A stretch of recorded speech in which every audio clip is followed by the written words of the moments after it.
We have the president of the Norwegian Sami Parliament, Ms. Silje Mutta. And we also have the chef what? Yeah, Mayo. There we go. Of that nation, Mike McKenzie. Let's see. We have Melissa Saganash, who's the executive director of the Cree Nation government with us. But it was very key in bringing together a relationship between the Indian Nation on the caribou sharing and the caribou agreement that we had driven as a solution to try and preserve our caribou herd, which was vastly diminishing. And of course, we have the Grand Chief Masty Gull. So Mandy Masty Gull. So he's on the screen. Very good. Who can't see me but can hear me. Very good. So as we said, we'd like to give each speaker 5 minutes to start off and to talk a little bit about conservation and the connection to land and the importance of that, the environment and for us to preserve that connection. And so we'll give each one 5 minutes and then we'll launch into a few questions and a discussion in the room. So if you'd like to start, Thomas. Okay, thank you. Well, thank you for the invitation and both of the hostess of the event and of course to the Quaker House. It's good to be once again in this room. Of course, nature preservation and climate change is a big issue all over the world. Of course, in the Arctic, I don't have to emphasize the kind of climate crisis that we are having in the Arctic. I think that's quite well known in the world. But of course, especially in the reindeer herding communities that I'm coming from, of course, as a president of the parliament, I'm responsible of the Sami politics on the Finnish side, but personally coming from the reindeer herding background, of course, reindeer herding is something that is definitely in the big changes. And I guess the question is, how do we adapt to the situation and how that adaptation is done in ways that it safeguards our values, our ways of life, in the possible ways that is possible. And the reality, at least in the Nordic countries, for a certain extent, is that the state politics and policies are dictating a lot of actual ground living life on what is happening. And we have just had 3 big crisis racing years where snow has transformed to ice during the winter and springtime. And I, for example, personally have lost around 70% of my reindeers in 3 years. My whole village has lost about 60% of the whole herd. So you can imagine what that is, what kind of impact that is. It is. Reindeer for us, it's of course not just the livelihood that brings the money to everyday life, but a lot more. And to go through in this kind of also maybe political environment in this case, where especially for the younger generation, there are a lot of questions whether the national politics, the national values, the beliefs of the major society is kind of giving space for us, or whether that space is to be continued. There are many precise challenges on of course how that preservation then again or adaptation could be done. I mean, we have millions and millions of proposals. Some parliaments most likely are good proposal machines, but then those ones that should receive those proposals many times don't listen. And I guess that is the question. We also participate quite widely in the international work in climate framework also. That in order to make a real difference in our realities, of course, there's to a certain extent question, how do we want to adapt ourselves? But to be able to realize that in our context, the state and the state politics make a huge impact on that. So impacting is of course one of the main goals why we as politicians and in a parliament have been raising climate change issues for quite a long time. But I guess a little there. Well, Thomas, I know that you mentioned that you know you have some climate issues and you thought about it. Do you have some solutions, and when you have the solutions, do you find it's difficult to get the government to fund those type of solutions? Well, yes, it is. I guess for some parliament, it has been for long already a defense fight. That we kind of try to defend the areas that we still have. I mean, certain kind of development projects, or whether you can call it land grabbing, happens in each of the small corners of different Sami societies, whether they are reindeer herding, fishing, or hunting, or combining those. And those impacts, because in many of our areas we are in a minority position, not a majority population in specific areas. So municipalities or the kind of local governance and systems are many times quite aggressive for Sami, especially way of life or livelihoods. So we definitely, you could say that we kind of try to build up this sort of kind of defense position that we would not lose those abilities to adapt, because we need more land, or with that we have to keep these lands. What is happening in those lands has to be also a little bit changed. For example, in the reindeer herding community, if you have water raining in February, you need certain kind of grasslands to go and get the food for reindeers. You need pine woods that have specific food, and if the pine woods are cut down, you don't have the ability to adapt to this situation. And I guess that's the question, that we need the variations, for example, in the reindeer community, to be able to adapt. Thank you. Cindy, how can you share some stuff on Norway with us? Yes, absolutely. I came to think about the one of the mythologists myths we have. It's about it's a story. It was written down in 1850 by Fjellner. He was talking about we call ourselves the children of the sun. And the daughter of the sun, she's a very high-priced figure in the myths and stories of ours. And it is said that it's the daughter of the sun. She brought us the reindeer, and she also taught us how to yoik, which is our traditional way of music. And with the yoik, we were supposed to also interconnect with the reindeer.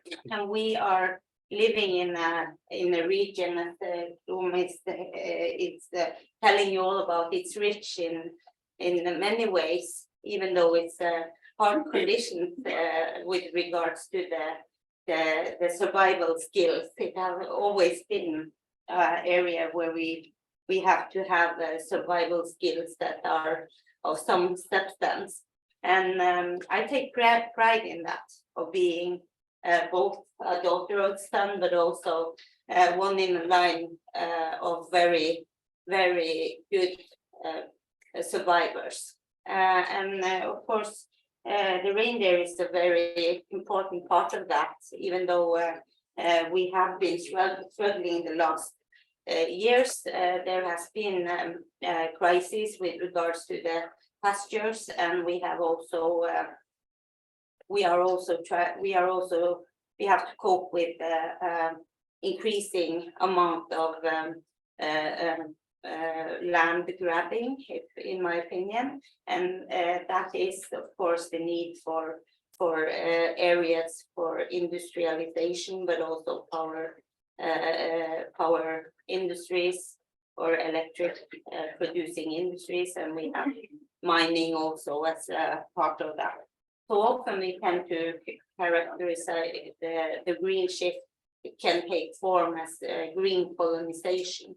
And we have to pay close attention to that because we are, of course, struggling because of the effects of the global warming is going at a rapid pace in our area. And this is very challenging. So in this session, I do not think I need to elaborate anymore on the challenging part because we are here to discuss some indigenous driven solutions. And I often in the dialogue and the meetings we have with the state government, it is my fear that we don't have the same problem.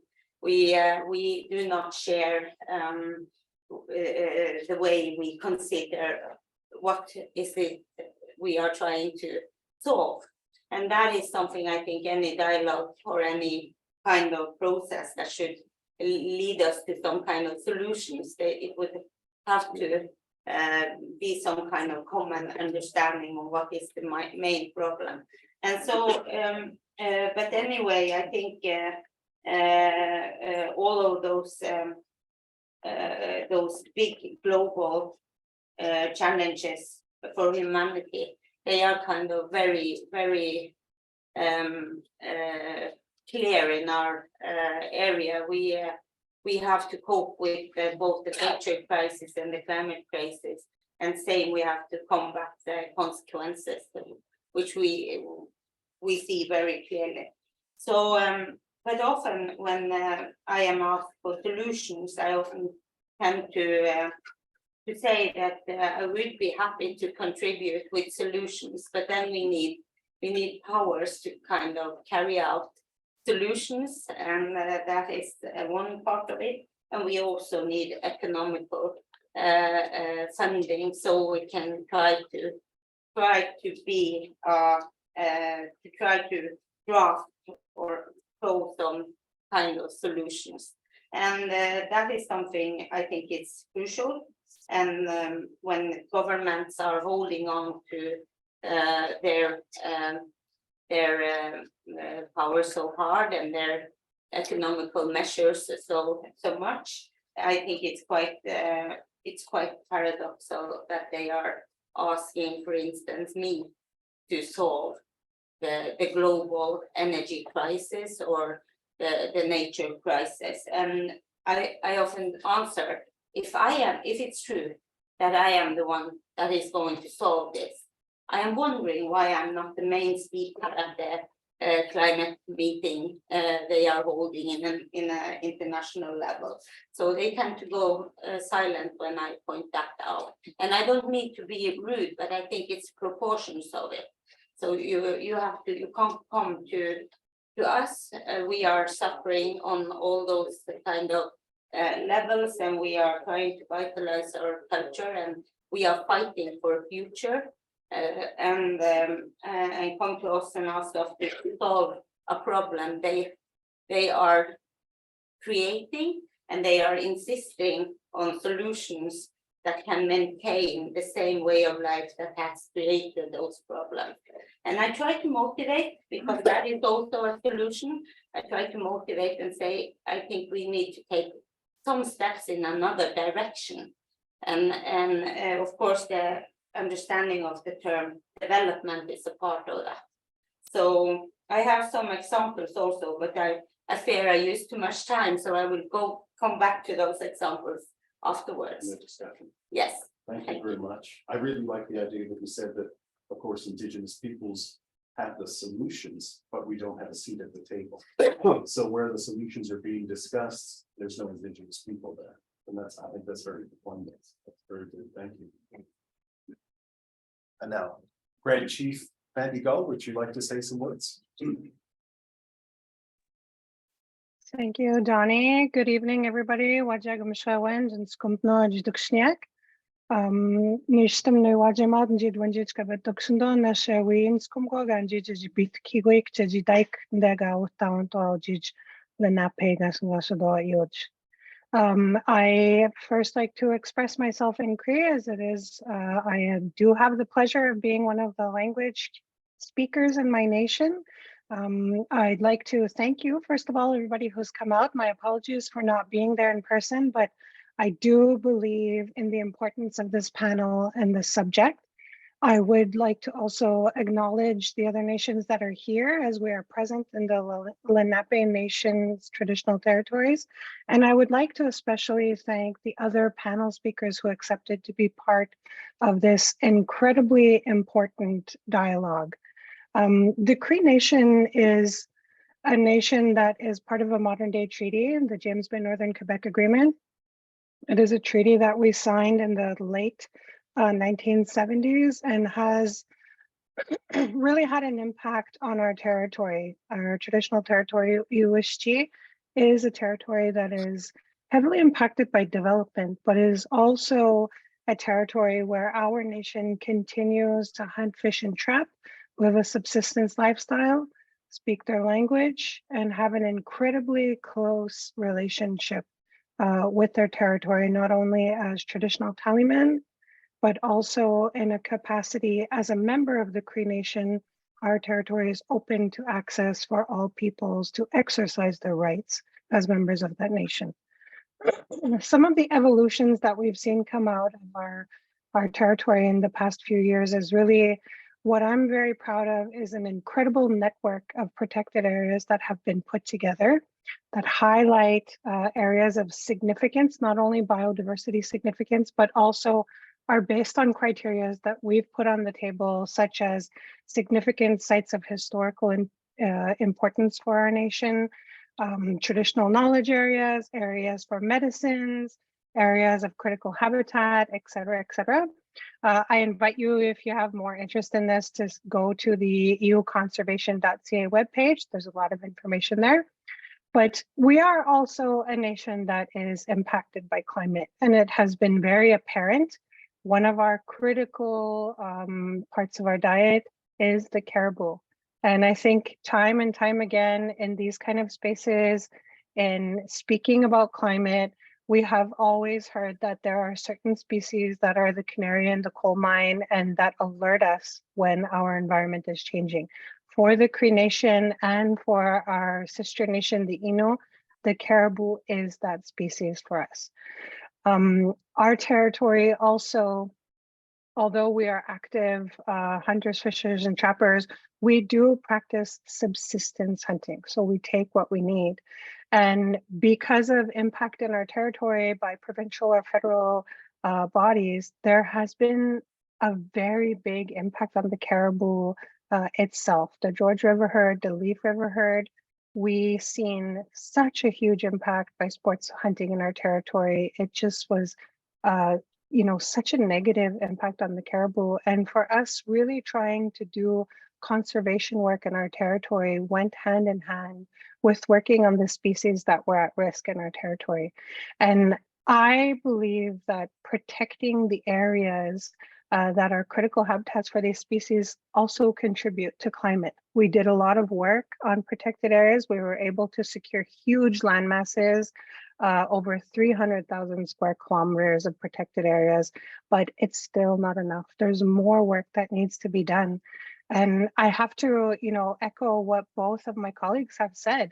Indigenous peoples are continuously addressed in a way where they're expected to provide solutions and provide knowledge, but are not always given a seat or a voice at the table.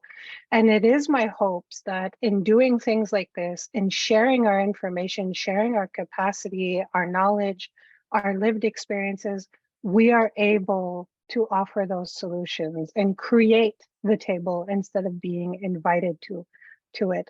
Our agreement and sharing with the Innu Nation is something that I'm really proud of. It took a very long period of time to achieve, but it was an Indigenous-driven solution to an issue. We saw such an impact on something that was so important for us. Finding that solution, working together, independent of government, I think is something that's very unique. I see this kind of potential in other nations, and having the opportunity to talk about those solutions, the challenges that we've faced, the lessons that we've learned in this process, I think is an exercise that's super important for all of us, you know, not just us as panel speakers, but for those people who have come this evening and are looking to see what they could do or how they could support. So for me, I am so pleased and privileged to share this space with each of you. And I really want to thank everybody for coming to be part of this process this evening. Thank you. Thank you, Grand Chief Mandy. And we do like the idea of us creating a table. If there's not a table for us to go to, then maybe we should start creating an Indigenous table that gets that attention and brings attention to the world community with those solutions. Now, Chef Mike McKenzie, would you like to say some words on this? Ok, oui, je vous annonce tout. Content d'être ici. Je salue aussi mon collègue chef, qui est là. L'enfant qui était chaud, qui a quand même pris le dossier de beaucoup d'années au niveau du dossier caribou. Au niveau de la Nation Innu, on a débuté avec le caribou qu'on a eu des rapprochements de la Nation Innu. On est regroupé de 9 communautés.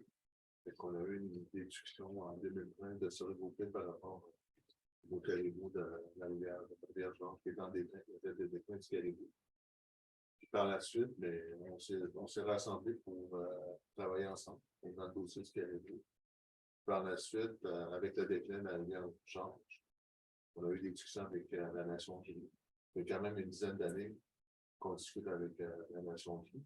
On est quand même la Nation Cree, puis la Nation Innu, on a quand même j'aime pas trop ça dire des chevauchements territoriaux. On est dans l'histoire de nos grands-parents, moi mes grands-parents, qu'il y a eu des rencontres entre les Cree et les Innu qui se partageaient la chasse et qu'il y avait des rencontres. Et nous, le caribou, on est qui est très important, le caribou. Tout est relié, le caribou, le tannage du caribou. Ça vient du caribou, même les os. Le tambour est important. Tout est relié avec le caribou. Puis le tambour aussi, servait aussi dans les temps d'assudation de voir nos grands-parents jouer du tambour pour voir pour ce que les troupeaux pourraient être l'endemain pour la chasse. Il y a beaucoup qui était très important pour nous.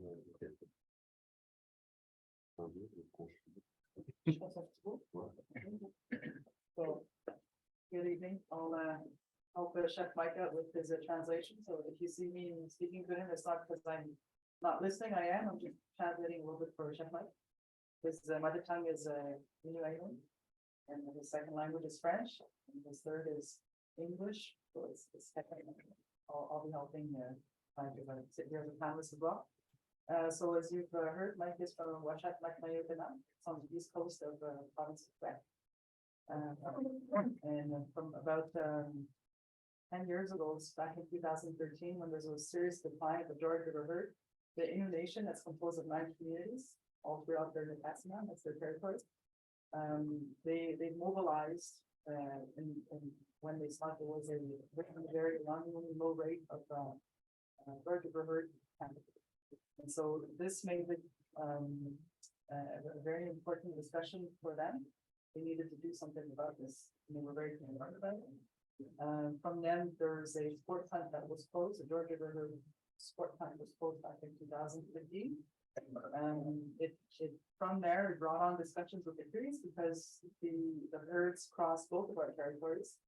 So it did spur on a lot of discussions between us. And so the discussion and what you'll be hearing this evening about this common understanding that we have with the understanding that we have with the Innu state, it stems from that discussion from about 10 years ago. So as the Grand Chief also mentioned, it did take a while to get to where we have achieved. We just finished a hunt, but we'll get into that a little later. And so obviously there was also lots of discussion that happened over the course of 10 years, came to an agreement. But it also brought on some discussions about overlaps. It doesn't like to use the word overlaps because we've all lived and shared on the territory, but just for the sake of conversation, we'll call them overlaps. And then this, of course, led also to some discussions with the Cree. We had a lot of conversations about that. And you'll see later on also that.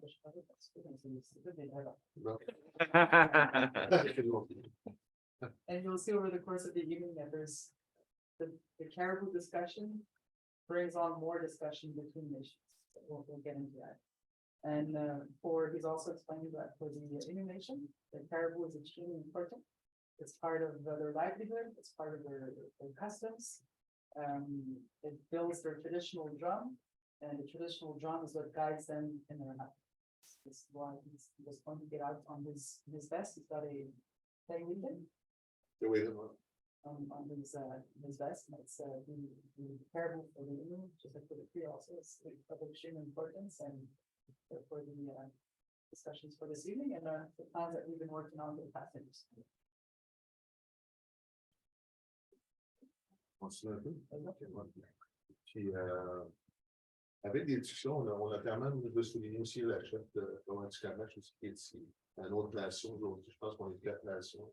Les Samis, les Cree, les Inuits. Je pense que le savoir traditionnel aussi est important, je pense, de chaque nation.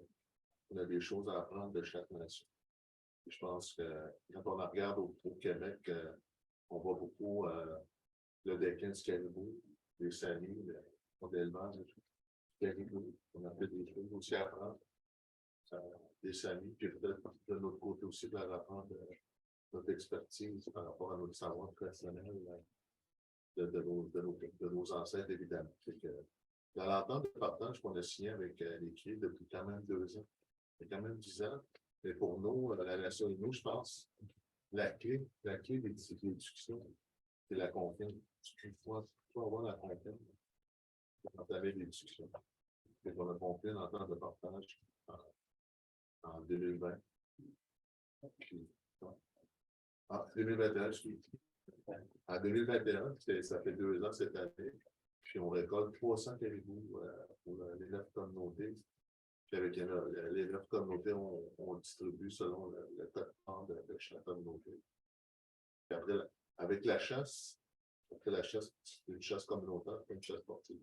La chasse communautaire, quand on ramène le caribou à la maison, on le distribue aux aînés. Dans les écoles aussi, on montre aussi comment des caribous, c'est important. On fait aussi la graisse de caribou. La graisse de caribou est importante pour nous aussi. La viande séchée aussi, on montre ça à nos enfants. Puis on essaie aussi d'inculquer aussi aux adultes, parce qu'il y a une perte aussi d'identité par rapport au caribou, parce que la chasse a vraiment diminué. Dans tout ça, il y a une recette gagnante pour nous aussi, pour l'apprentissage de la nation.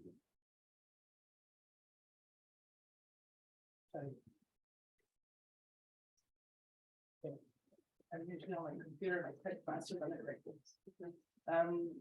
So obviously you wanted to say hello to Chief Teresa. He's in front row. Chief Teresa is from Gull-Masty. We're all from the same kind of area in the province of Quebec. And Chief Teresa's community is near ours, and Gull-Masty is also the signatory of the famous Big Northern Agreement. One of the signatories of that modern treaty that Grand Chief was referring to a bit earlier meetings. I can't read my writing. Okay, the importance of the agreement that he's trying to relate to us is the traditional understanding that we have, and that we share it with one another during this time, during the discussions, yes. For the 10 years that it took to get to this, but also while we're out there, while we're on the land harvesting. And the decline of the caribou, what it's prompting, or what it's doing, making us look elsewhere, Norway, Finland, to see how you do it.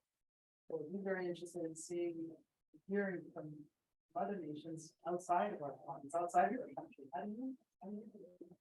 Because we're hearing that you have very similar issues that we're encountering. And the key to our understanding, our traditional understanding, was the trust that we've been able to establish between one another, between our nations, between our leadership, and the people who are working on the ground and the hunters too. So we've just finished the second year of the traditional understanding where the nation came into the Cree Nation traditional territory of Chickasee.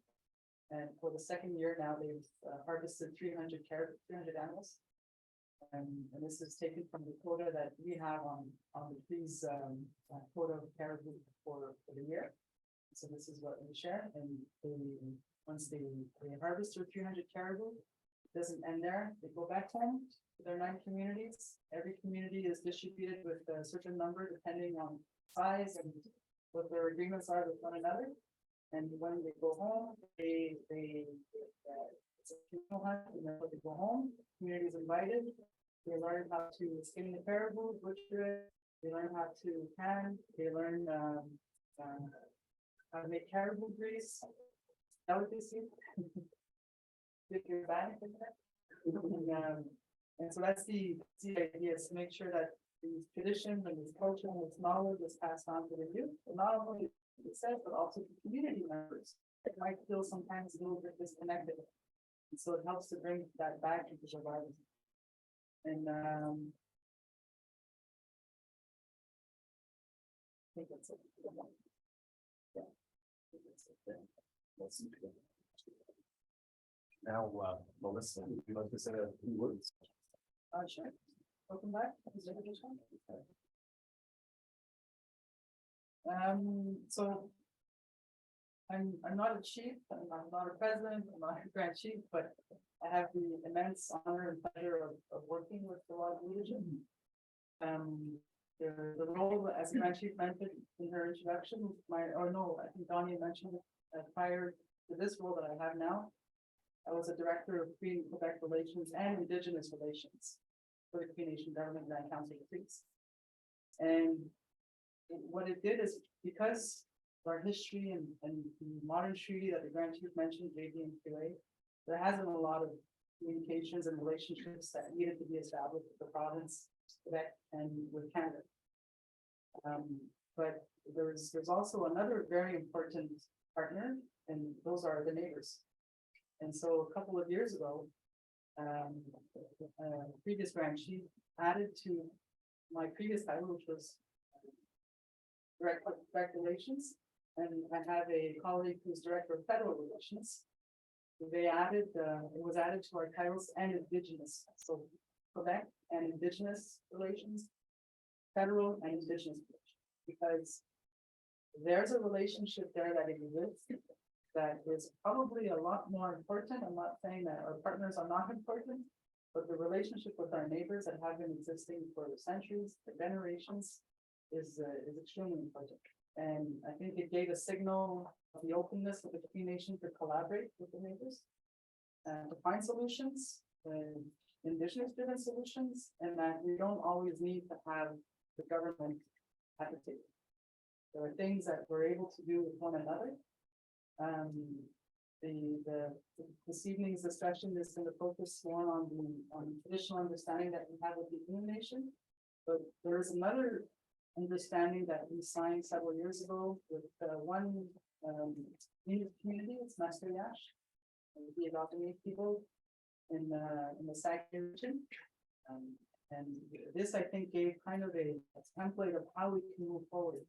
We had some agreements that were previously signed with the Quebec government, and within that agreement, there was a clause that needed to be, I guess, ironed out with the neighboring nation for them to be able to continue on the forestry discussion with the province. But for them to be able to advance, they needed to have, they needed to conclude a certain agreement with the neighbors, that was us. And so we did have that discussion. And we did find a way to make it work. So what happened is that we kicked out all of the lawyers out of the room. We kicked everybody out that didn't need to be in the room. We sat the leadership down. We said, do you want to do this? What do you want to do? And it turned into a conversation that led to another agreement, which took about 2 years to develop. And this agreement, and the basis of the problem that we were facing was that there was an overlap of the territory. Chief Mike mentioned there's overlap, that we have overlaps with our neighbors. And there was disputes within that overlap, that's about 7,500 kilometers. Just to give you an idea of the area, the size of it. And within there, there's issues about forestry, about development, about harvesting, protected areas. How do we do this? There's two nations, they're claiming the territory. But who are we to claim the territory? We've always had this territory and it was always shared. But how do we define that? And so this is when we decided to pick everybody out. We're gonna define it ourselves. And it worked. Today it's been about 5 years that this is in place. It's created a 4 or 5 different tables where different sectors are discussed. And they're agreed upon within these tables between the nations, without the province and without the federal government. The idea of that and the template of that was used, and then we kind of blew it up with the Innu Nation as a whole, but they're not communities, and our nation as a whole, because the way that the Cree Nation works and works best when we're united. Although the Innu would be coming into the traditional territory of Chisasibi, which is in the north of our territory, the 8 of the chiefs did approve and said, yes, of course, this is going to work. You have a nice deal that you worked out together. Have a nice time. And so that kind of pushed this new relationship to another level, that we now have not just a relationship with that one community, but it's with the whole community. And what it's doing is the one agreement that we had with that one community, the discussions that are happening there, it's now being extrapolated nation to nation rather than nation to community. And so we're elevating the discussions, and we're trying to get Teresa to come in and the Inuit. This is another discussion table, but what started something was something that was started kind of relatively small, now has materialized into something that I think the leadership is proud of. Grand Chief mentioned the pride that she has in this agreement. I think the three chiefs are proud.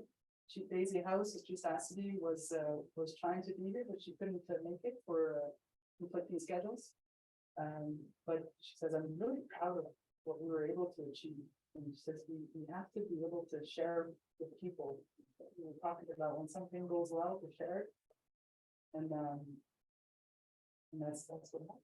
And so we're proud to see that it's a success. They just finished their second year in a row. Serge, who's here as well.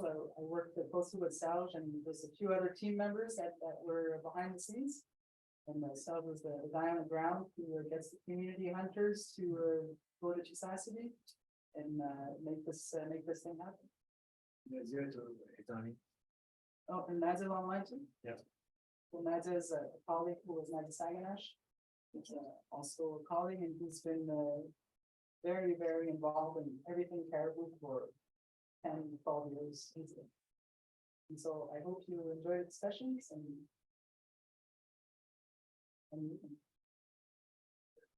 Thank you, Melissa, for sharing that. Mackenzie for sharing as well about the agreement. We're in the open discussion part of the evening, which means that we'll ask for a little bit more information from the panelists, but if others want to share, that's the nature of this type of conversation. So the question that we would pose, first of all, is have you shared some of your traditional knowledge from your nation on how you would mitigate the effects of climate change, or how it has impacted your wildlife, and how has that been received? Yeah, well, the Sami Council, that is an NGO, it consists of Sami organizations from Norwegian, Swedish, and Finnish side, and also Russian side. When now we have a problem with the heartbreaking invasion of Ukraine, and that has led to the fact that we have the connection with our brothers and sisters on Russian side is very, very difficult. But anyway, we have this NGO, which consists of Sami organizations from all parts of the Sami area, and we have recently, they have recently produced a climate report.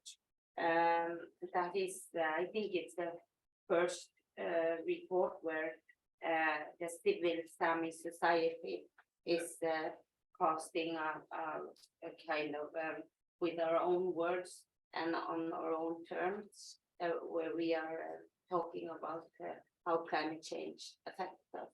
And I think we are in the process where we're going to translate the report to English. But anyway, I think this is something we have to do because it is a part of being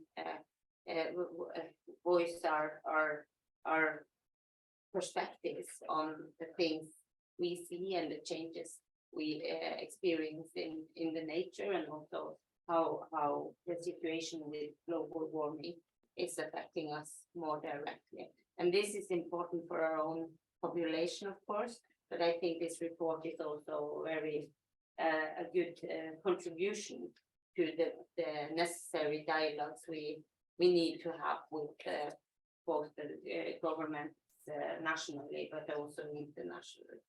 So that is something we have done just recently.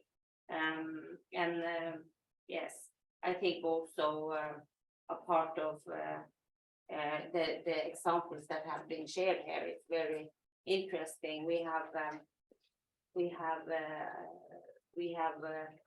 of course we are Samis in our areas. We have, in my opinion, good dialogue and good bodies for our internal affairs. But of course, within the herding industry, at least on Norwegian side, the government has heavily regulated our traditional way of reindeer herding. And so of course we don't do a common hunt, but we have herders that are following the herds and a bit of another way of life, nomadic life. And approximately 1 out of 10 Samis on the Norwegian side are directly involved with the reindeer husbandry that we have.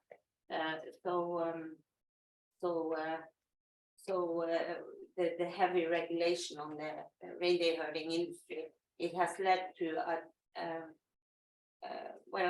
a lot of challenges with regard to the traditional way of organizing our own industry. So what we have done on the Norwegian side in the Sami Parliament, we have used 5 years, and we have established our own legislative expert committee that has delivered a suggestion for a new reindeer herding act. So of course the reindeer herding act, now we have a large job in getting the Norwegian government to use this in my opinion very important work for getting to the point where we have a reindeer herding act that respect our traditional way, our way of thinking, and the needs we have more on a general level.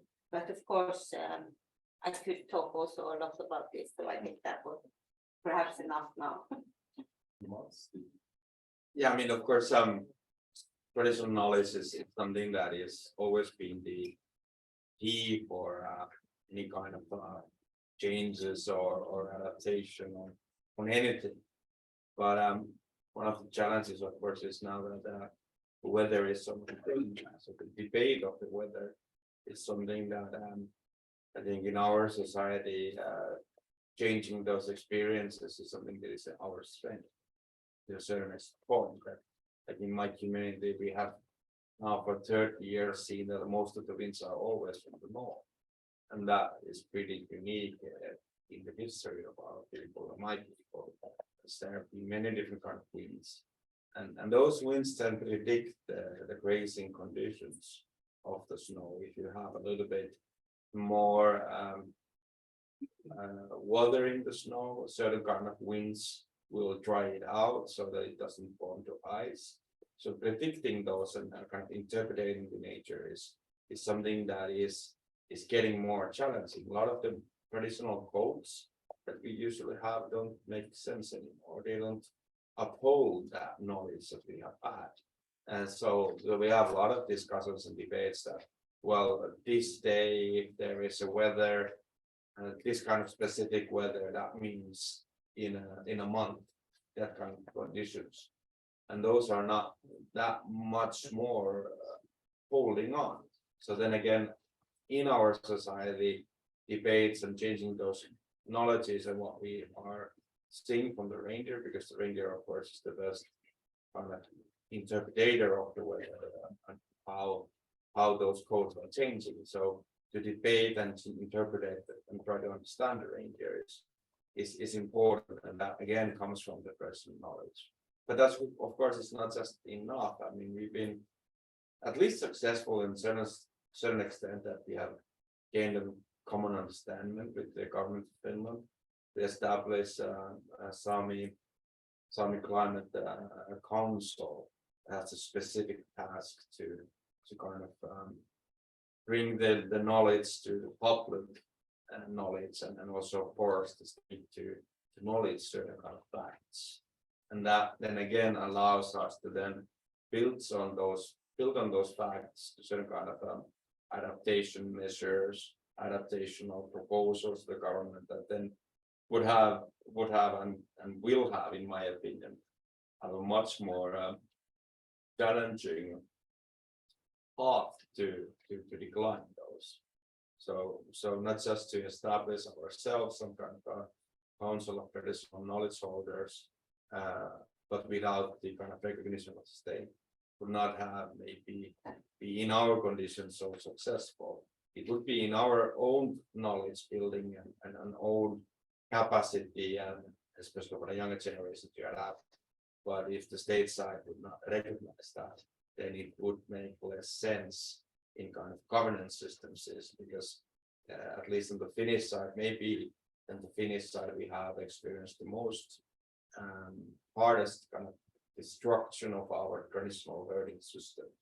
The state just decided in the 50s and 60s and afterwards, already actually in the 1930s, how reindeer herding has to be done in Finland. And all of our traditional village systems were destroyed by a law that Helsinki is capital decided. So we have hoped in certain extent to that, to a certain extent.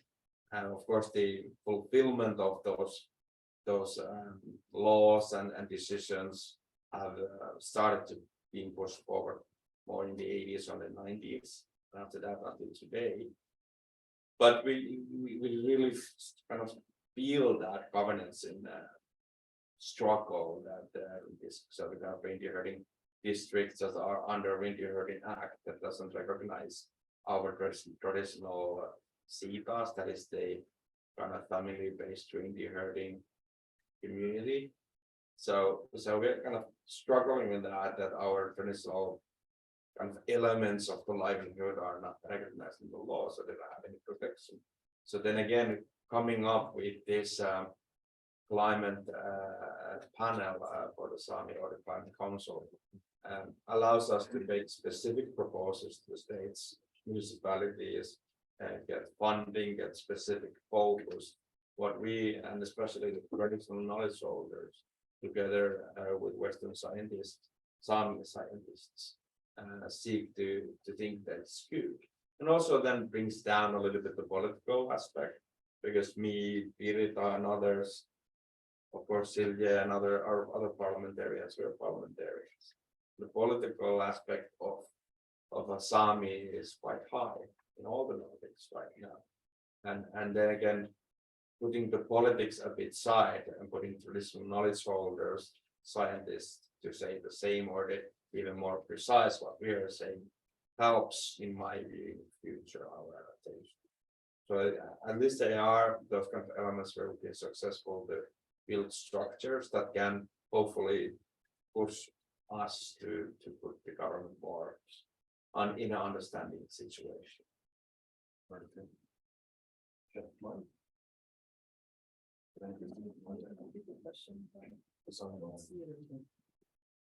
do you share traditional knowledge?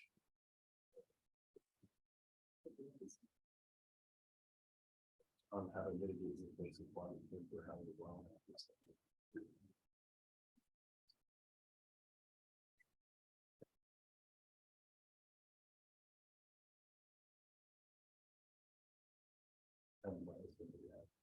Oh, my glasses.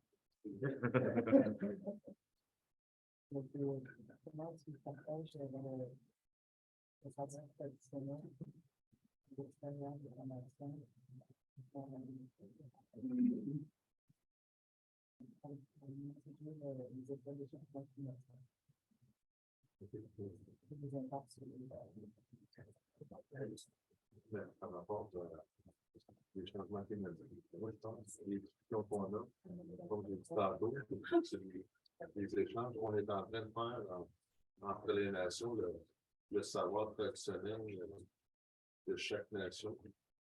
Moi, je pense que c'est de cette façon-là qu'on va s'en sortir. Les changements climatiques. Nous, au Québec, on le vit déjà. On a même Chipouche, la promesse. La neige fond très, très vite. Cette année, la route blanche,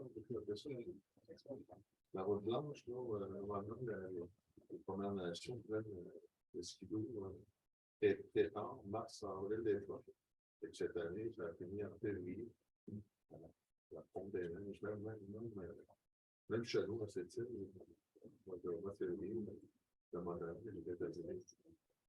Puis même, on a eu des histoires à Chapardel aussi, je pense. Ça, il y a eu aussi un genre d'accident par rapport à la température.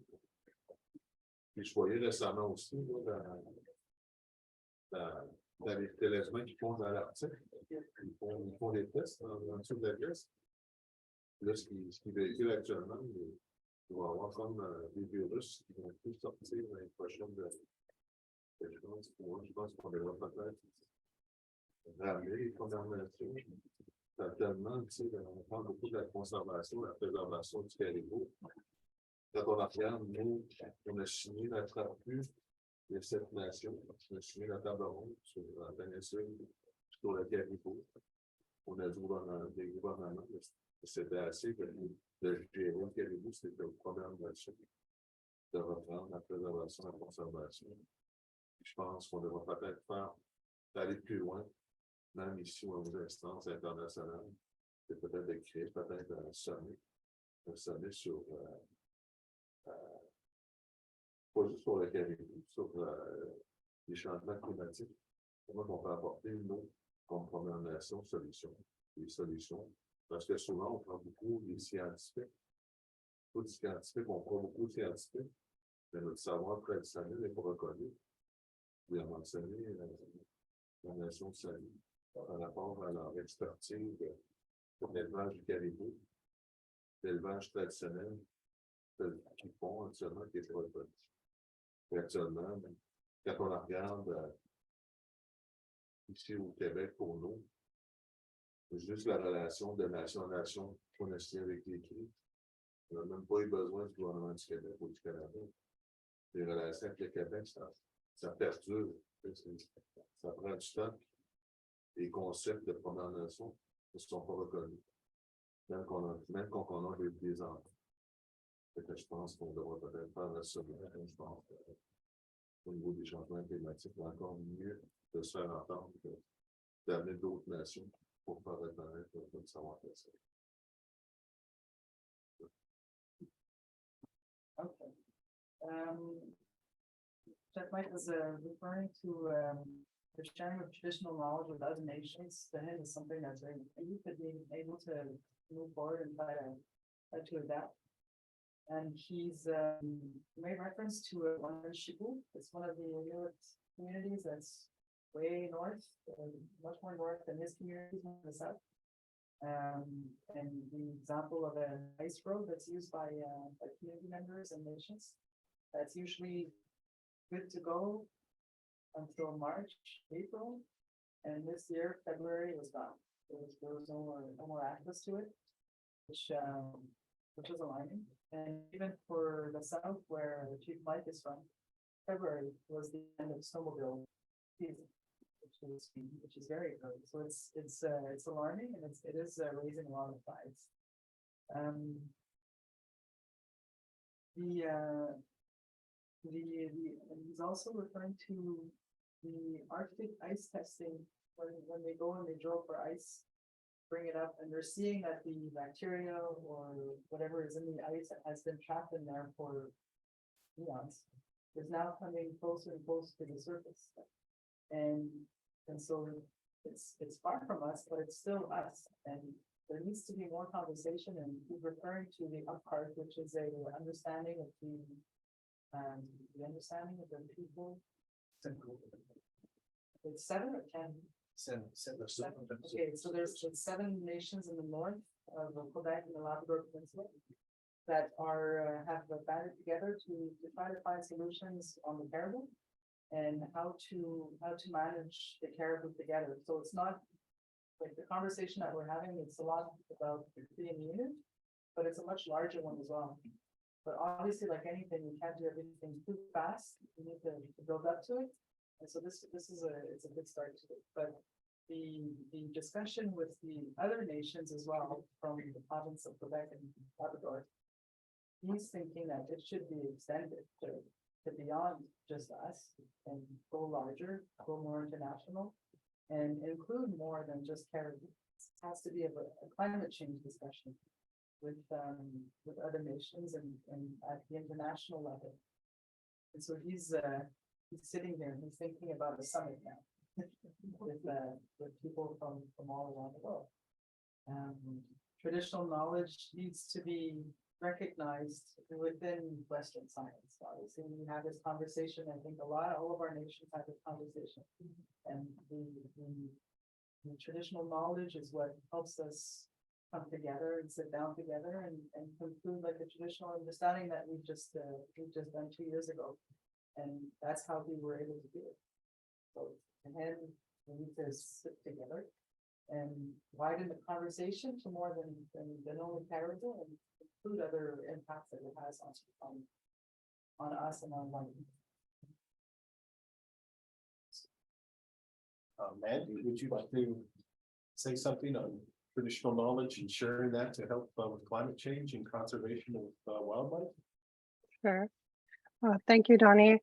I think for the Cree, it's really important for people to understand that not just us, but all First Nations, Indigenous groups, land, water, ecosystems, absolutely central to our culture, to our language, to our livelihood as Indigenous peoples. And you can hear in each of the panelists that there is an imbalance that is very apparent to us. And I think that we are reaching a point where that imbalance is critical. And the traditional knowledge keepers are able to speak to that because of these rapid changes that are so apparent, you cannot ignore them. For us in the Cree Nations territory, as I mentioned in my opening, we do have an extensive system of protected areas that were highlighted throughout the territory.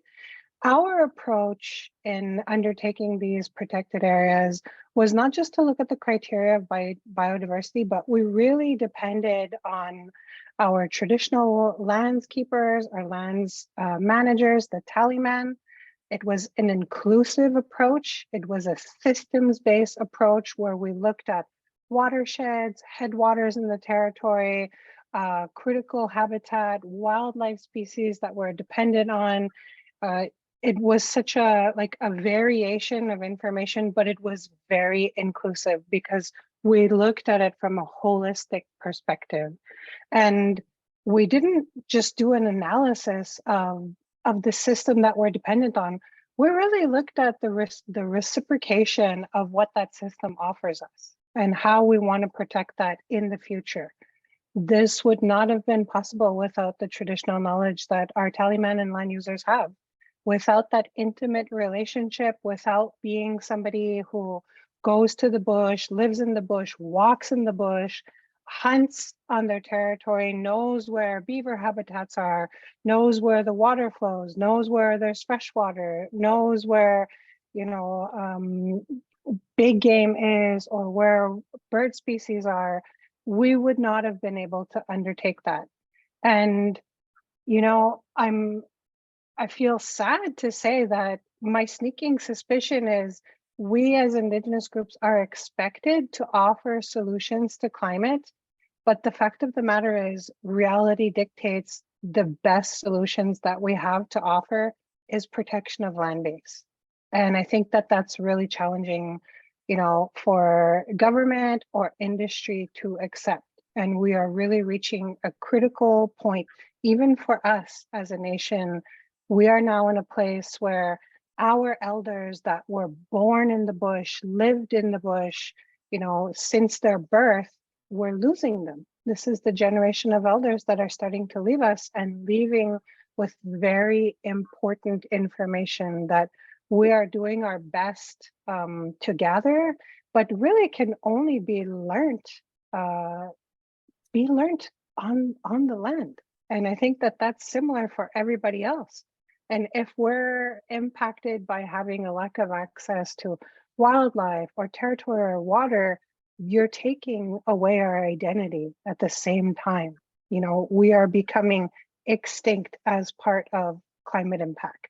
And that really concerns me. There are so many groups on an international scale that are directly impacted by a rapidly changing climate and are losing access to their territories through flooding, you know, through lack of resources for them to be there, and are losing that access to traditional knowledge and information, and are in essence losing who they are. So I do believe, you know, like my colleagues have echoed here, we have to put that pressure into creating a table and continuing to push for probably the most significant and most productive solution, and that's land-based protection. It's the toughest solution, but it is the one that is the most effective. Thank you, Mandy, for your comments. Melissa, did you have something you wanted to add on this? The grandchildren. All right, very good. Does anyone else have any? Did I? Yes. So, yeah, Well, of course not. yes, I have to take the role and run to the next meeting, but I wanted to just say that I think the last speaker made a good point on the preservations. They can be a solution. In our case, we've been trying to do that, but it's a question of what is happening in those preservation areas. Because then again, even though you will hear the government of Finland very nicely saying that almost 90% of the Sami homeland area is protected by some kind of nature preservation areas. But then again, what is allowed to happen in those areas is the question that makes then our life more difficult. So governments can have different kind of roles or habits or ways to kind of get their way in the end. But I think that when we have been trying to push for nature preservation areas, then with kind of real meaning of nature preservation areas, then we've not been successful. The local communities have been against, meaning the Finnish people. As for example, in my area, we are minority nowadays. The settlers have been pretty strong on getting a big majority in my areas. So that is the reality here. But unfortunately, I have to run for our next meeting.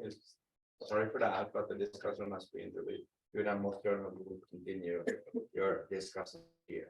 Well, thank you, Thomas. And can we give Thomas a hand before we leave?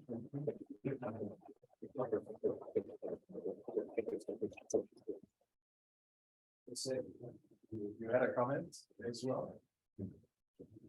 Yes. Thank you. I'm starting off the month.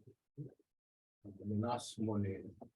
The city gave a motor, staying away.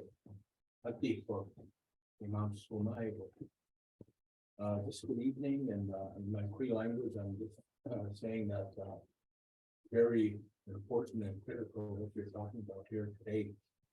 And I look around me and I don't see anybody from the west. And I've just been communicating with Bill Erasmus and Chief Harrison. They were hoping to be here, but they couldn't make it. And they really want to be part of this conversation too, because we're affected by what's happening with the industry. And in our area, where I come from is Treaty 6 territory. And we're in the northern part of Treaty 6 in central Alberta. And caribou are part of our livelihood too. And we saw in the last few decades that they're disappearing. And you know, let's call a spade a spade. You know, it's industry and government. It's their fault. They're the ones. They're so greedy. They're raping and pillaging the habitat 24/7 in my territory. That's why there's no room for caribou. Their habitat is being totally destroyed. I come from the tar sands territory. And right now we have a court case in the court of Supreme Court of Canada regarding the illegal issuing of permits within our traditional territory. And it's an ongoing case, but we're hoping for the best. And so we want to be part of this conversation too, because we did a study on the caribou in our territory. And of course, government's answer to it is to call the wolf population, you know. Why not call the industries? Because they're the ones that are doing it.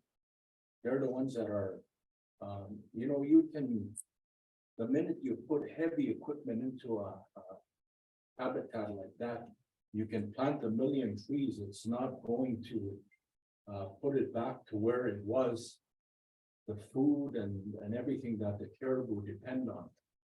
Once you put heavy equipment in there, it's gone for generations.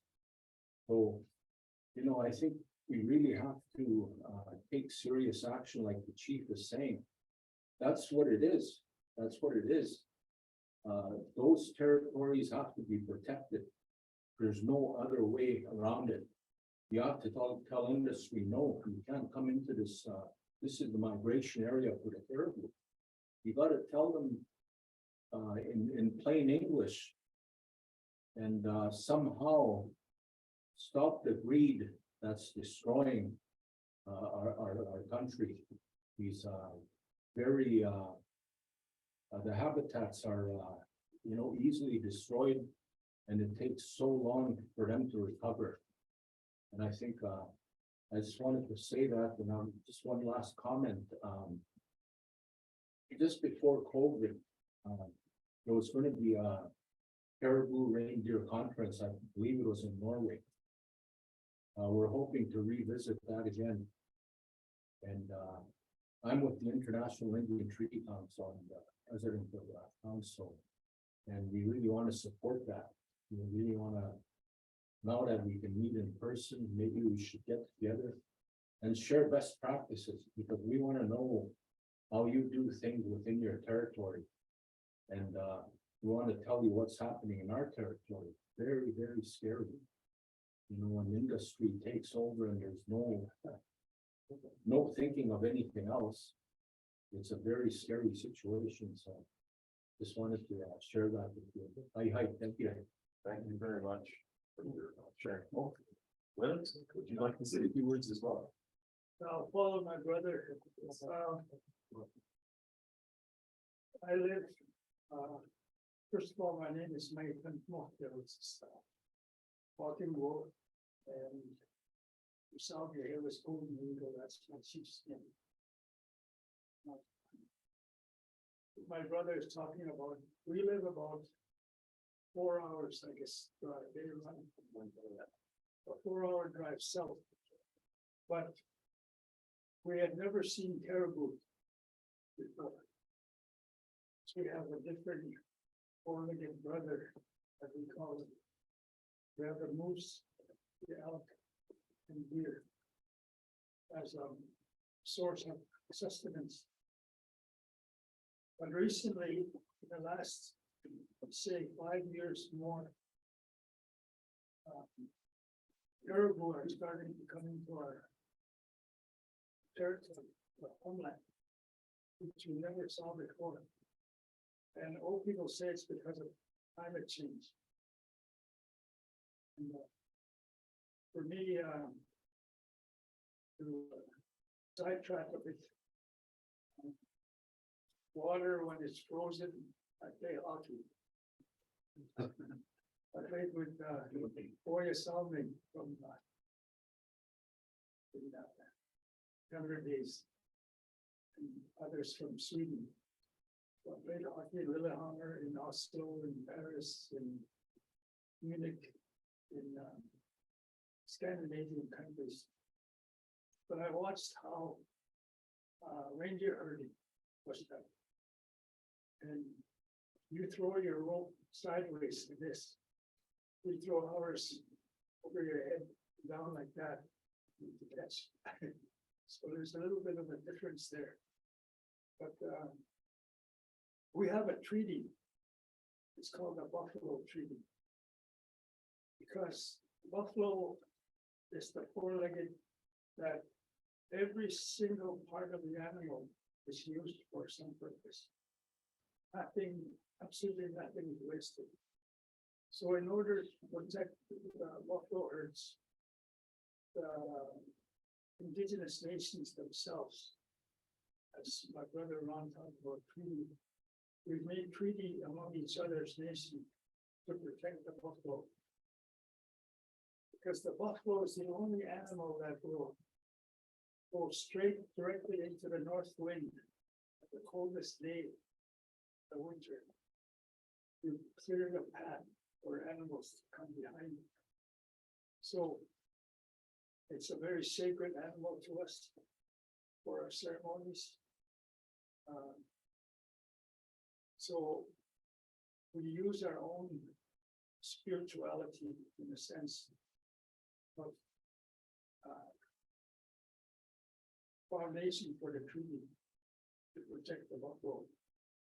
So, and like I think someone said, sharing, that's one of the principles that we operate under the treaty, that we share with each other buffalo kill, buffalo hunt. So while we don't have the reindeer, caribou, I should say, until very, very recently,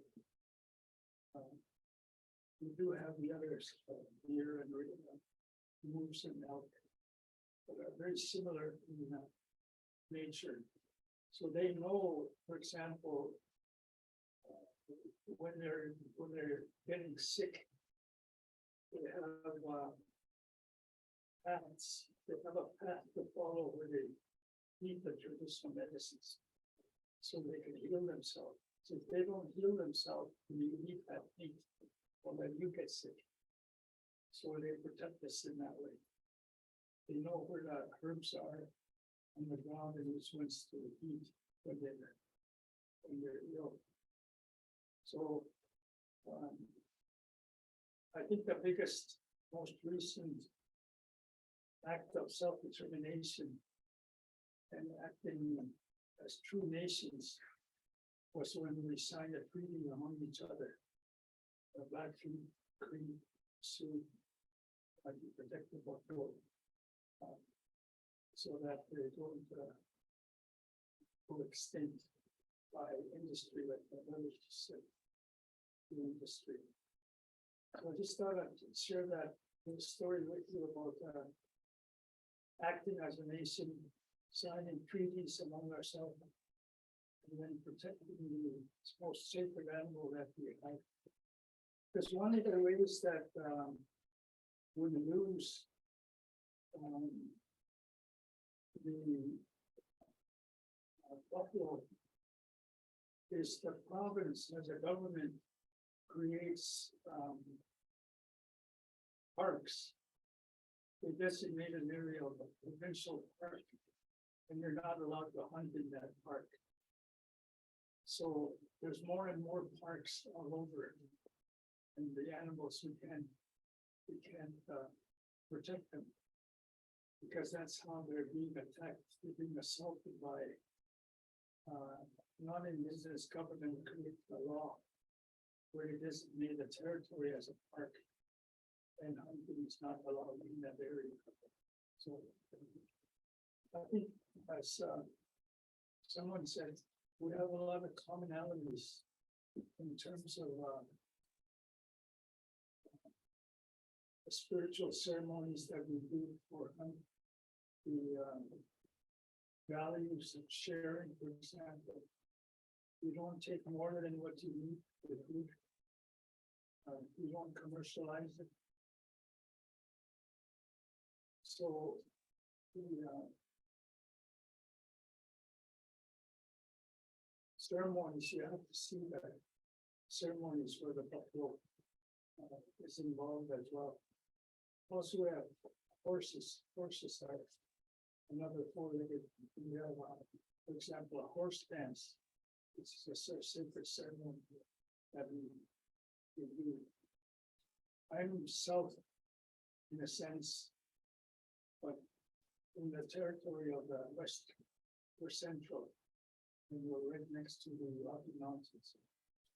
So this I'll share that with you. What we do about cooperation is that we use the Indigenous wisdom keepers, traditional knowledge holders, as an advisory panel with the scientists, those that have a lot of degrees that are PhDs, and some say probably high and dry, but PhD. The scientific knowledge, we look for the commonalities between traditional knowledge and the scientific knowledge.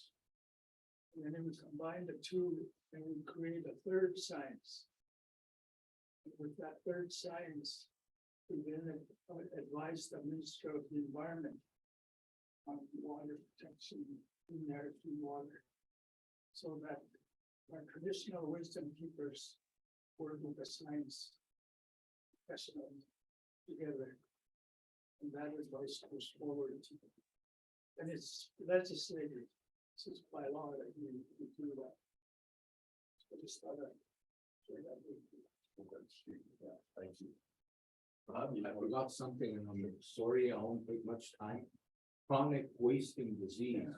It's in our country, and if we're not careful, it's gonna spread. And I don't know what the answer is, but it's something that we should talk about too, because if it gets into the animals, it's gonna, and it is really spreading. And it affects our kind of animals, the hoofed animals that we use. And it could wipe out herds really fast. So I didn't want to throw a monkey wrench into anything, but it's a reality that's out there. And I think a lot of these pandemics that happen, they come from animals, animal to human. You know, if that happens, it's going to wipe us out. So we have about time for one more question, and it's and so we'll start with the Grand Chief, and we'll say, where do we go from here? You know, from here, where do we go? We heard Chief Mackenzie mention maybe a summit, and we also heard of the reindeer caribou gathering that was delayed, and that's getting us together again too. But what kind of solutions should we look forward to kind of address conservation and climate change? Mandy, would you like to start? Thank you, Donnie. I will give my closing comment in a completing my my commentary for this evening. I do want to thank you, Donnie, for being our moderator and for helping guide this discussion. I think it was really a very interesting one. We see with some of the questions from the audience that there's so much more potential. There's so much more we can do. For myself, I think that I personally feel that we are reaching a critical point in this discussion. We are reaching, you know, that very infamous, you know, X line that you can't come back from. And I believe that Indigenous peoples have to self-declare the solutions of their territory. And we have to be bold enough and creative enough to come up with these solutions. One of the biggest barriers, one of the biggest challenges is financing those solutions. And I had the opportunity to participate in the climate finance sessions in New York in April last year. And hearing all of this talk about nature-based solutions, blue carbon, it was everything that industry is looking to invest in, but I don't see any people at the table that are offering programs that are Indigenous-based solutions, that we are using our cultural practices, our land-based protection, our restoration of habitat, our conservation of areas, and offering those to an industry as a credit. I believe that this is something that has to be established. I think the opportunity is there. I believe that industry is thirsting for an alternative offset credit. And I think that for us to self-declare and establish this approach to a new type of finance that allows for us to go into the field and implement these you know, solutions that are desperately needed, we are able to provide ourselves with the tools to create that table. And this is something that I want to encourage, and I hope that you know, further impact from this dialogue will be that us coming together in an international forum and offering these solutions as a credit for industry to look at and see, you know, where am I willing to invest in First Nations groups that are in the field, on the land, and doing, you know, the daily physical work of being present on the territory and providing that rehabilitation, that conservation, and that reclamation of areas that have been impacted as well. And I hope that, you know, my colleagues, the Ino, the Sami, our brothers from the West, and anybody else who's interested, you know, would want to come on board and pursue this very bold initiative, because I think that's what it's going to take now. We have to be really drivers of the solution. Thank you, Reggie. Anyone else? Yes, I am also very grateful for this dialogue and this event, and thankful for the opportunity to be a part of this. And I would like to comment on the reindeer, the international conference of reindeer herding people. It's the International Center of Reindeer Husbandry. That is, it is located in Gull-Masty on the Norwegian side of Saganash. And thankful to the government also, because they are funding the center.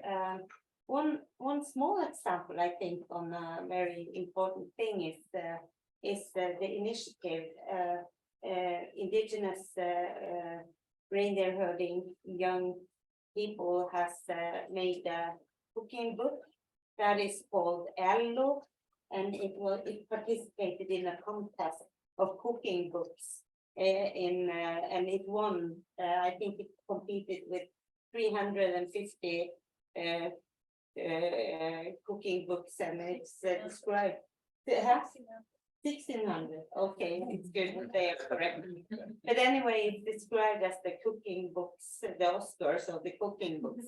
So I don't know, but it's a really good book and it shows how you can make food from a very nutritious and healthy food source, and also displays some of our traditions, and it's the young people that are voicing this in this book. So I'm getting into something that I also think is a solution. I think it's to safeguard the food systems we have. And it has recently been launched in Indigenous Food Coalition in October. It was launched in Rome.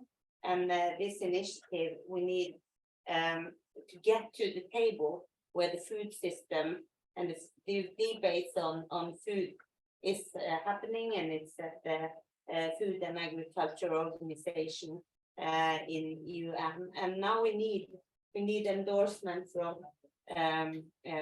both state parties, but also Indigenous peoples, where all of the 7 social economic Indigenous regions are in the steering committee, which is led by the leader of the permanent forum, and I am a member of this steering committee, and I think with the fact that you acknowledge and safeguard the food systems and also take this into consideration when it comes to the nature crisis and the climate crisis, then you have a new framework for making sure that we are going towards sustainable solutions, and the sustainable solutions is of course to take care of the food system. It is, we are a part of nature, we living with and of natural resources, and we are part of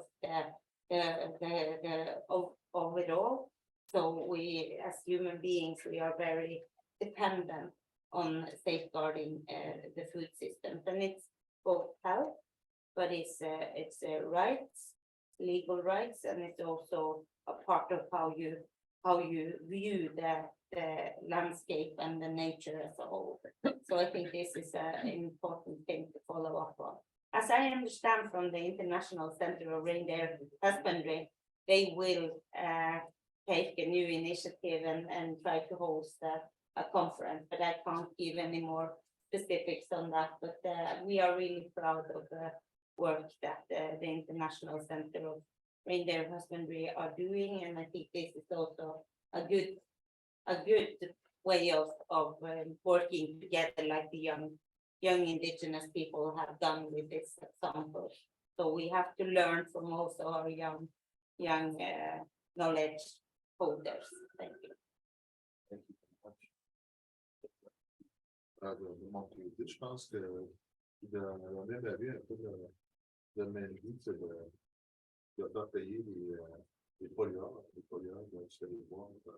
Après, les forestiers, les miniers, évidemment, parce que les miniers, nous récemment, on vient de sortir, on a fait une formation sur les gardiens du territoire. Les gardiens du territoire travaillent à l'intérieur de l'entente publique qu'on a et qui surveillent l'environnement. Garder le territoire, je pense qu'à l'ensemble, on devrait peut-être créer des gardiens de territoire un peu partout. Et aussi continuer, je pense, d'attendre parce qu'on était juste rendu on avait 5 objectifs, je pense, dans notre travail.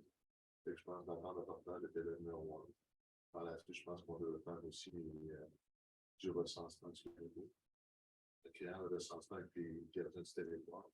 Ce serait important d'être un peu plus sur le territoire, de partout qu'on a le territoire par rapport au caribou. Et quand on voit aussi, pour voir aussi les indicateurs, on regarde la survie du caribou, on est dans des graines, on a le saumon, tu vois aussi au niveau de l'automne qui va plus dans les territoires où normalement devrait atterrir. Même dans le nord, du côté à nous, il y a 2 ans, il n'y a pas eu beaucoup d'autant pour atterrir pour ce qu'on chasse. C'est des indicateurs des changements climatiques. Fait que ça aussi, il faut aller investir dans les recherches avec nos aînés, évidemment, de ramener aussi nos aînés, à parler des aînés, le savoir traditionnel, puis de combiner avec le garder du territoire. C'est un peu le concept que je verrais, puis même d'avoir peut-être une compétence internationale aussi. Comme je disais tantôt, d'assembler une conférence, puis de se réunir aussi avec l'expertise de nos experts un peu partout dans le monde.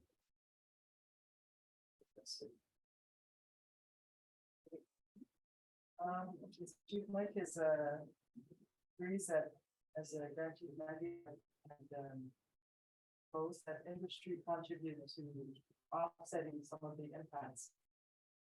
Credit or something that will be created for exactly that purpose. Just recently, they've had one of the what's the name? Ouais, yeah. Yeah, there's a mining company that's currently in the territory that's developing under the Right. And what they've done is to ensure that the environment where this mine is located, that is protected. Their land guardians are part of the mine and ensure that whatever is happening in the vicinity of the mine and on the mine is being protected. That there's no fault being done to the environment. That they're there to see it and that they're able to report back to the community if there's any infractions or if anything should be signaled to. So they need to be able to work together and to include them in the industry to make sure that it's the environment is protected.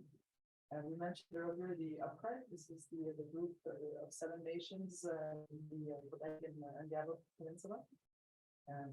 He thinks that there should be more work to be done there with the nations to continue what had begun. They were off to a good start, but lots of things happen. But there's it's always there. There's a surveying of certain species just to see what are the numbers of certain species. Evaluating indicators, why and one of the why. Okay, sorry. For example, also assessing why or reviewing or trying to understand why are the geese no longer flying in the usual migratory paths, because we have these, that we have these, and there's a decline or a change in migratory paths. What's happening? Why is this? And also making sure that the elders are also contributing to the work that the land guardians, for example, in this territory that they're doing, that they're being fed and that they're learning from the elders too, of ensuring the protection of the territory and the species in it. And he's liking the idea of this also. So there's a lot of anticipation.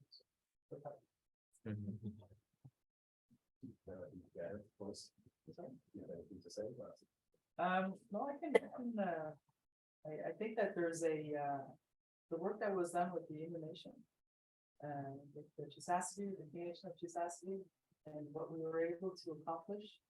It really was a source of, I think it created a lot of pride for the communities, for the Indian nation, for us, for the Grand Chief who was present at the signing with the other chiefs of our nation. It was by Zoom for the pandemic. But despite it being via Zoom, where everybody was on the screen, you could feel the pride of everybody that was there and what we were entering into. We've never done anything like this, that scale. And the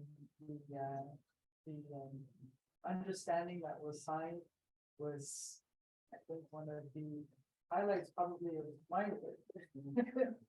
And that what I've been able to participate in and collaborate with the new team, with the Cree team, and just to be able to bring something together. And we have this need, we have some of the resource here. Let's see how we can help each other out. And yes, the Inuit are coming into traditional Cree territory, but this is the 2nd year now that the Cree cattlemen and hunters are saying how much they're learning from the Inuit of how they hunt and how they harvest and what they do with it. And so there's a lot of exchanging happening, and we do have a very similar hunt, yes, but it's it's nice to see hunters that have the experience and that they're very good, they're experts. I went hunting with them during the first year and I had a blast. And, but you learn so much from them. And although they are experts and you see them as experts, you can tell that they're still learning. And that, I think that's what I found amazing is that the humble and proud our people are and open they are to learning from one another. To me, that was something that stayed with me. Although they were elders that were there and they were watching what was happening, or if somebody was skinning a caribou, he was learning from what was happening. Serge taught me how to skin a caribou. So it's, I think the collaboration and the easy collaboration, I think, that exists as soon as you open, it makes the work really fun. And I would do it again in a heartbeat. And you can go and visit the Scandinavian countries and see the Sami and how they do things. I would be very interested in learning more also from husbandry and all that good stuff. So thank you for allowing me to participate with the leadership. And I'm very grateful. Thank you for hosting. So I'm very cognizant of your time. We're at 8:30 and that's the time that you said that we would stop tonight. So I'd just like to say thank you to all the panelists for taking your time and sharing your expertise, Mandy, from where you are as well, and the Quaker House for hosting us. And I think that we all learned tonight so much that and also a common desire for us to continue from here a dialogue and to work together to teach governments and other peoples and share with them what they need to know to preserve our earth, to be able to, for us to show them how valuable it is to take care of the animals and to make them in a sustainable way for our peoples to enjoy for generations and to protect the environment. And and that there are competing interests out there, but they should never trump the indigenous rights or the rights of the climate or of the wildlife and the people that are so intricately related to us and who we are. As Sylvie said at the beginning, you know, she was so proud to be a daughter of the sun and how it was given to her, the animals and the many things. And I think we all feel that way, that we're stewards, that we are connected and we're a part of that environment. And so it's very important to us and intimately a part of us to protect that environment and to see it preserved for generations, for our children and for our communities. And for the earth, you know, we're doing this in the best interest of all of that around us. And so I think it's very good that we had this event that Mandy had put this together for us and said that we need to discuss this important issue. And I think that this is only the beginning. So if we could have a wonderful round of applause for the panelists, that would be great.